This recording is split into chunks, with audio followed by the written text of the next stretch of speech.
يا حبيب الله نبي সাল্লাল্লাহু আলাইহি ওয়াসাল্লাম।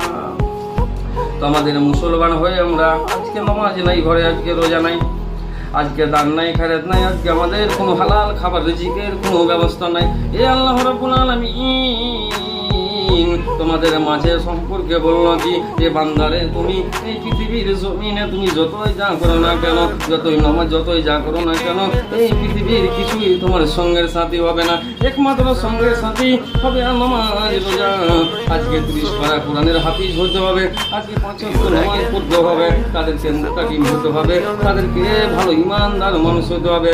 ইয়া রাসূলুল্লাহ ইয়া হাবিবাল্লাহ নবী গো সাল্লাল্লাহু আলাইহি ওয়াসাল্লাম। আজকে জমিনের বুকে আমরা যতই যা করি না কেন, আজকে কিছুই সঙ্গের সাথী হবে না।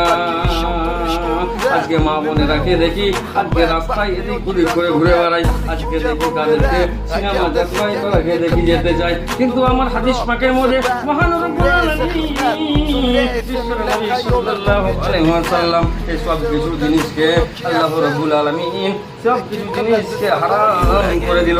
মহিলা হলো এমনই একটা মহিলা বস্তু জিনিস, সে মহিলাকে ভালো করে তাকে ভালো বস্তু জিনিস, তাকে মহিলাকে ভালো মতন বাড়িতে পর্দাবিহীন চলতে হবে। সে মহিলাকে দেখি আজকে